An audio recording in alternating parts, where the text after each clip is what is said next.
Actualidad. CUT.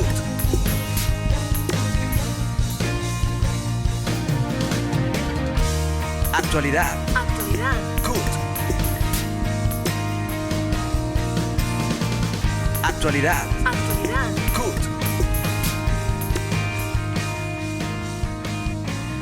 Les damos la bienvenida a la emisión de Actualidad CUT de hoy 4 de junio. Este programa analiza el acontecer laboral, sindical, económico y social del país. El presidente de la CUT, Francisco Maltés, presenta el editorial. Editorial.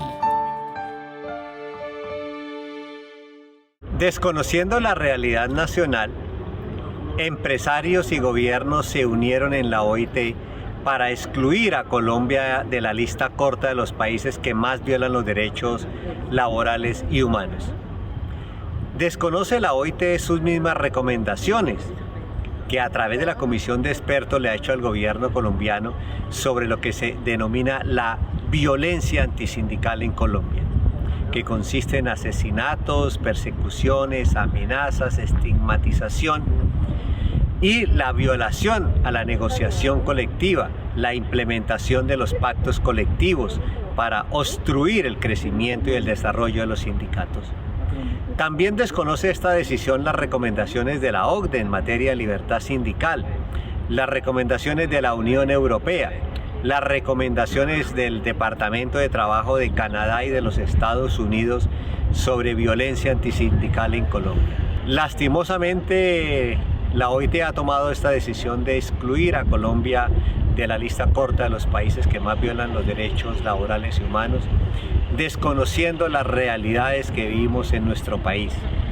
Las mismas instituciones del Estado son quienes más violan los derechos laborales y sindicales. El caso del Banco Agrario, que demanda la conformación de los sindicatos, demanda la personería jurídica. La Fiscalía General de la Nación acaba de demandar una legal y legítima huelga a los trabajadores por mejores condiciones laborales. Claros ejemplos de cómo desde el mismo gobierno se viola la libertad sindical, y de los empresarios ni hablemos. El pasado domingo se llevaron a cabo las elecciones presidenciales con la participación de cerca de 21.500.000 colombianos, que dio como resultado una segunda vuelta que se desarrollará el 19 de junio para elegir al presidente de los colombianos en los próximos 4 años. Los candidatos que pasaron a segunda vuelta fueron Gustavo Petro y Francia Márquez, con cerca de 8.600.000 votos por la coalición del Pacto Histórico, y Rodolfo Hernández y Marelén Castillo con 5.900.000 votos por la Liga de Gobernantes Anticorrupción. Esta jornada electoral es el reflejo de la inconformidad contra el gobierno de Duque por la desigualdad y el hambre que vive Colombia y el deseo de un cambio para el país. En Colombia decidimos dejar atrás un proyecto político como el proyecto del uribismo, del Centro Democrático y de toda la maquinaria de los partidos tradicionales en cabeza de Federico Gutiérrez, y es absolutamente increíble que por primera vez en los 200 años de nuestra historia, pues la gente haya votado por alternativas de cambio, dentro de las cuales nos encontramos hoy en segunda vuelta para elegir hacia dónde va a ir nuestro país, y en esa medida yo creo que el movimiento social pues se le abre una gran puerta para seguir defendiendo sus derechos y luchar por un país soberano y realmente democrático, que es el que soñamos para Colombia. Y en esa medida cuenten para todas estas luchas con nuestra curul, para todas las luchas en defensa de los derechos de los trabajadores, de las trabajadoras y en defensa del desarrollo económico y productivo de nuestro país. El estallido social que inició el 21 de noviembre de 2019 y se fortaleció en las jornadas del 28 de abril de 2021 tuvieron incidencia en el actual debate electoral, llevando a los distintos candidatos a la presidencia de la República a formular propuestas que den solución a la problemática social del país. En Actualidad CUT presentamos el perfil de los dos candidatos que pasaron a la segunda vuelta presidencial del próximo 19 de junio. Gustavo Petro es economista de la Universidad Externado de Colombia. Tiene estudios en especialización en Administración Pública de la ESAP. estudios de máster de Economía de la Universidad Javeriana, especialización en Medio Ambiente y Desarrollo Poblacional en la Universidad Católica de Lovaina y estudios de doctorado en Nuevas Tendencias en Administración de Empresas en la Universidad de Salamanca.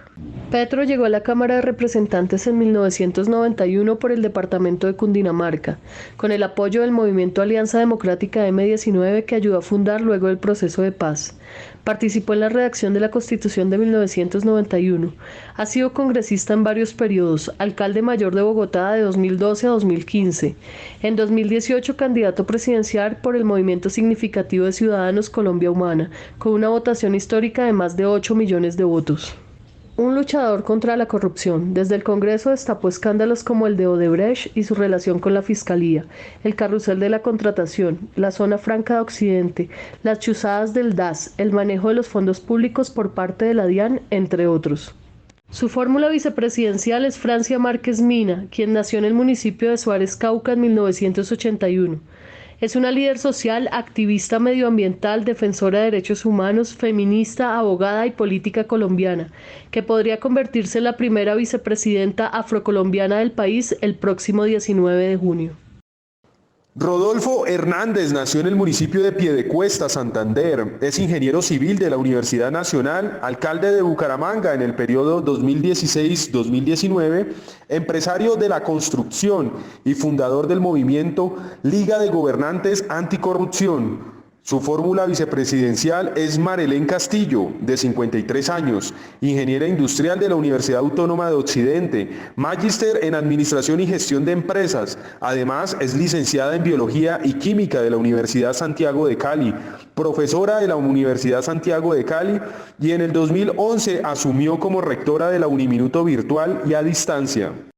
La jornada electoral también estuvo acompañada de organizaciones sindicales internacionales que llegaron al país a hacer vigilancia de estos importantes comicios. Sabemos que muchas veces en Colombia hay un aumento de violencia alrededor de las elecciones, entonces estamos muy pendientes de eso, pero por lo que se ha escuchado, estas elecciones han tenido menos violencia que el pasado. Reiteramos la importancia de seguir implementando todo el acuerdo de paz para seguir dando las posibilidades de ejercer la democracia. Por supuesto, en términos de cualquier futuro gobierno, para nosotros lo que es muy importante es que este gobierno responde a la crisis de derechos humanos, la violencia contra los sindicalistas y otros líderes sociales y que se comprometa seriamente con la plena implementación de los acuerdos tal como fueron firmados en 2016. Estaremos muy pendientes y listos para activar nuestras redes de apoyos políticos en el caso de que pase algo. Y eso sería, digamos, nuestro papel. Y ojalá lo que salga después es un gobierno que sí, como dije antes, realmente se comprometa con la paz y los derechos humanos. Del 27 de mayo al 11 de junio del presente año se desarrolla en Ginebra, Suiza, la versión número 110 de la Conferencia Internacional del Trabajo, a la que asisten delegados tripartitos del gobierno, trabajadores y empresarios de todo el mundo. La primera Conferencia Internacional del Trabajo tuvo lugar en octubre de 1919. Los delegados que se reunieron en Washington, D.C. estaban a punto de poner en marcha los elementos del Tratado de Versalles relativos al mundo del trabajo. Cuando la conferencia concluyó el 29 de noviembre, un mes más tarde, se habían aprobado 6 convenios, 6 recomendaciones y 19 resoluciones. Ahora bien, la conferencia no solo aprueba normas internacionales del trabajo, sino que también establece las políticas generales de la OIT. Un buen ejemplo es el Pacto Mundial para el Empleo, aprobado por la CIT 90 años después de su primera reunión en 1919. A raíz de la crisis económica y financiera, el pacto propone varias medidas de respuesta que los países pueden adaptar a su situación y a sus necesidades específicas. En la actualidad, la Conferencia Internacional del Trabajo se reúne una vez al año, en junio, en Ginebra, Suiza. Este año se celebra la 110 reunión de la conferencia anual, mucho antes de que se cumpla el centenario de la organización. En este Parlamento Mundial del Trabajo, cada estado, miembro de la OIT, está representado por una delegación compuesta de 2 representantes del gobierno, un delegado empresarial y otro de los trabajadores, con sus respectivos asesores. Muchos de los representantes del gobierno son los ministros de trabajo de sus respectivos países. Los delegados de los empresarios y de los los trabajadores son designados de acuerdo con las organizaciones nacionales más representativas de los interlocutores sociales. Los citados delegados cuestionan fuertemente el conformismo político y las opiniones de los ministros, añadiendo los puntos de vista de las empresas y los derechos de los trabajadores a las prioridades gubernamentales. Cada delegado tiene los mismos derechos y todos pueden expresarse libremente y votar lo que deseen. Los delegados de los trabajadores y de los empresarios en ocasiones pueden votar en contra de las propuestas de la otra parte o de la de los representantes de su gobierno. En la conferencia de la OIT número 110 que se desarrolla en Suiza, ya se ha nombrado a Colombia dentro de los 40 países que más violan los derechos laborales y las libertades sindicales en el mundo. Colombia continúa siendo un país de violencia y riesgo para los líderes sindicales. Las entidades nacionales y la normatividad siguen permitiendo la violación máxima a la negociación colectiva y las recomendaciones internacionales siguen sin acogerse. Por estas razones, la CUT solicitó que Colombia hiciera parte de la lista corta de los países más violadores de las libertades sindicales. Bueno, como siempre hay muchos temas importantes en la agenda de la conferencia. Estoy en el Comité de Asuntos Generales y estamos tratando de enmendar la Declaración de Principios de Derechos Fundamentales, incluir la salud ocupacional. Es obviamente un tema bien importante. Es una conferencia muy importante. En primer lugar, porque es la primera conferencia presencial después de la pandemia. 2 años antes no hubo conferencia. Y hay un temario muy valioso, muy importante, además de lo de la Comisión de Normas, de buscar que la salud sea convenio fundamental. Es una discusión muy valiosa. Pero también está lo del aprendizaje, la diferencia entre un pasante o un aprendiz y el tratamiento que se les da. Este es un tema que tenemos pactado hace mucho tiempo, pero el gobierno de Colombia no ha cumplido, está contenido en el acuerdo nacional estatal por una parte y por la otra un régimen especial para los trabajadores de salud que tampoco se cumplió y este gobierno ya prácticamente está llegando a su fin. De tal manera que esperamos finalmente es que la OIT pueda cumplir su misión y se proyecte por lo menos unos 100 años más, habida cuenta de que no hemos podido lograr plenamente la justicia social. Actualidad. CUT. Sistema Radial CUT. Sistema Radial CUT. Encuéntranos de lunes a viernes a la 1 de la tarde por www.cut.org.co y nuestras redes sociales. CUT Colombia.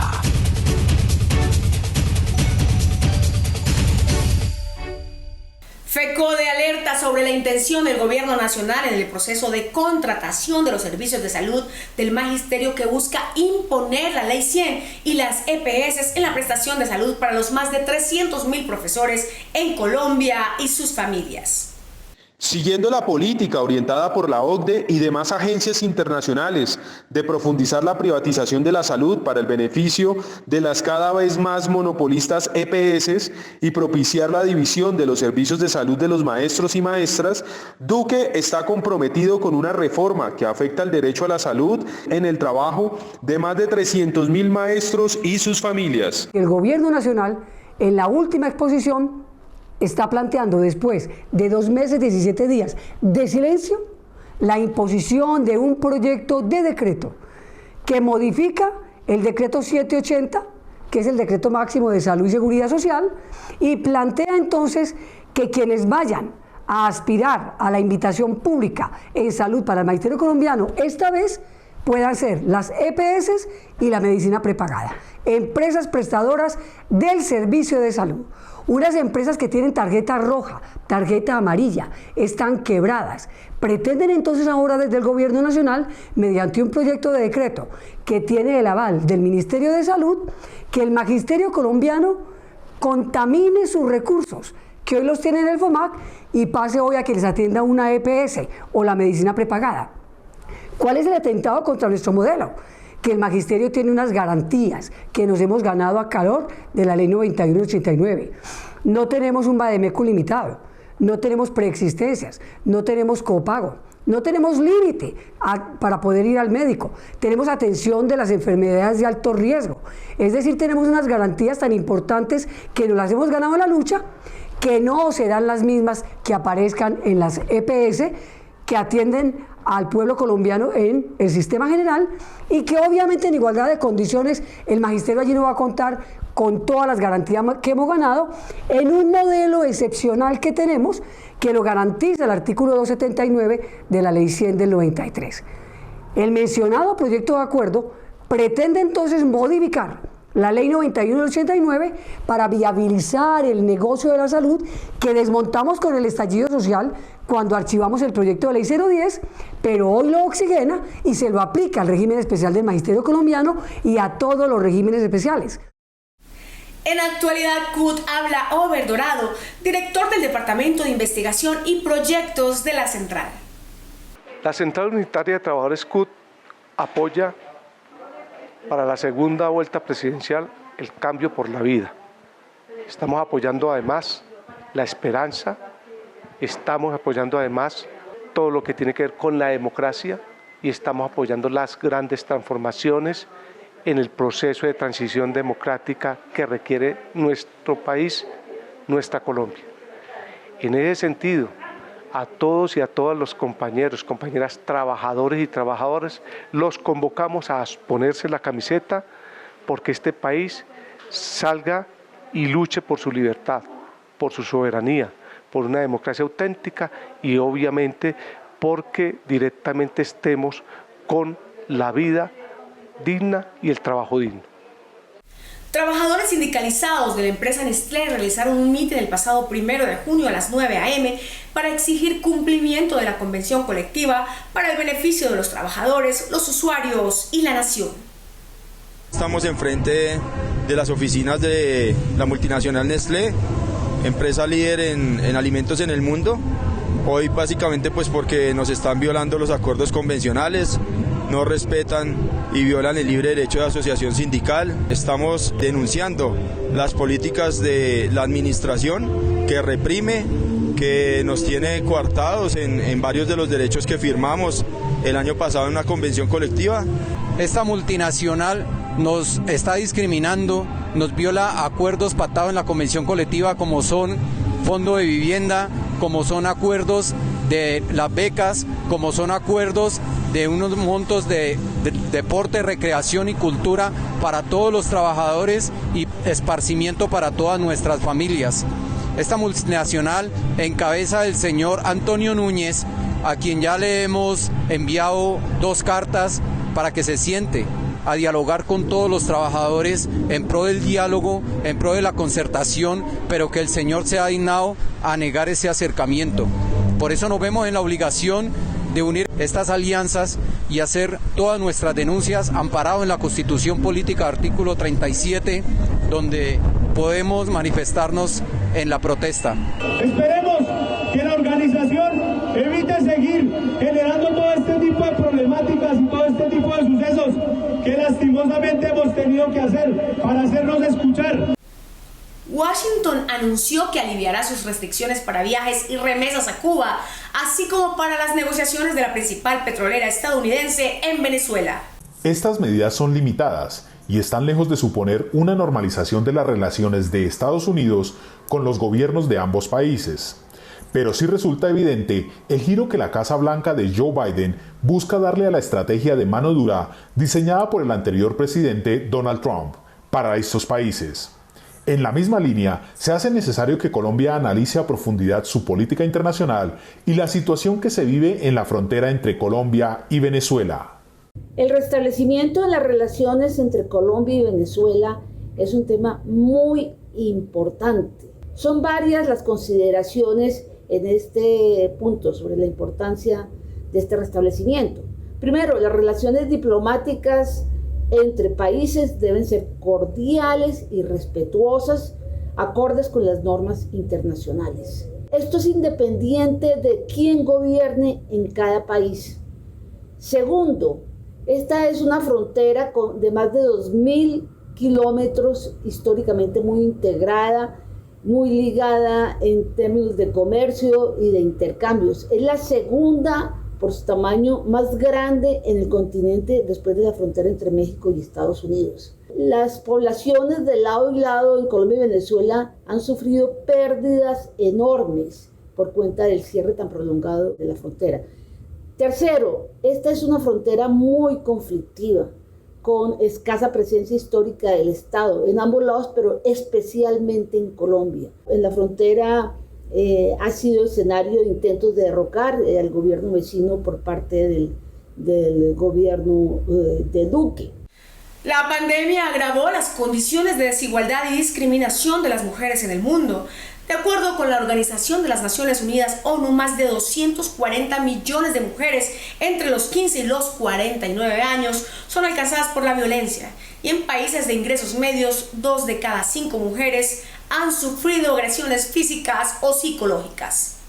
En Colombia, de acuerdo con los datos publicados por el Observatorio de Feminicidios, el número de casos de violencia física contra las mujeres en los últimos 3 años fue de 1.881, de los cuales 574 se presentaron en 2019, 630 en 2020, 622 en 2021 y 55 en enero del 2022. Los departamentos con la mayor concentración de este delito son Antioquia, Valle del Cauca, Atlántico y Bogotá. En el marco del Foro Económico Mundial de Davos, Suiza, una de las principales conclusiones a las que se llegó es que la inflación podría dejar secuelas a largo plazo, y en economías de la región se alertó sobre las consecuencias sociales a futuro que esto traerá para las nuevas generaciones. La inflación que vive Colombia, impulsada por los altos costos en los alimentos y servicios regulados, tendrán un efecto a futuro. Colombia está viviendo la más alta inflación de las últimas 2 décadas, la cual se acerca al 9,2%. Esta inflación ya se ha comido el aumento del salario mínimo que se hizo a comienzos de año y tiene muchas causas. Unas son las causas internacionales, el rompimiento en la cadena de suministros, la guerra de Ucrania que ha determinado un aumento en el precio de los productos energéticos. Todas las dificultades de la economía mundial se han multiplicado y han hecho a la inflación un fenómeno internacional. Sin embargo, también existen fenómenos nacionales. En Colombia hay una parálisis de la producción agraria y se ha vuelto particularmente vulnerable a las variaciones en la economía internacional. Y esa vulnerabilidad depende de que se ha abandonado el fomento y el apoyo a la producción agraria y somos supremamente sensibles a las variaciones de los precios internacionales. Dependemos enormemente de la importación de alimentos. Actualidad. CUT. Las transnacionales deben tener un impacto económico, social y ambiental donde no solo persigan la rentabilidad financiera, también deben brindar beneficios a la sociedad, al medio ambiente y a un trabajo digno. Por trabajo decente en las empresas transnacionales. Toda persona tiene derecho a un trabajo en condiciones dignas y justas. Por trabajo decente en las empresas transnacionales. La Constitución de Colombia destaca el derecho de asociación mediante la conformación de un sindicato que vele por los derechos y beneficios de los empleados frente a la empresa. Por trabajo decente en las empresas transnacionales. La CUT defiende la libertad sindical, el fortalecimiento de las organizaciones sindicales, los derechos laborales y exige el respeto por los derechos humanos. Por trabajo decente en las empresas transnacionales. Mayores informes www.cut.org.co. Apoya Comisiones Obreras y la Fundación Paz y Solidaridad de Cataluña. Sistema Radial CUT. Sistema Radial CUT. Encuéntranos de lunes a viernes a la 1 de la tarde por www.cut.org.co y nuestras redes sociales, CUT Colombia.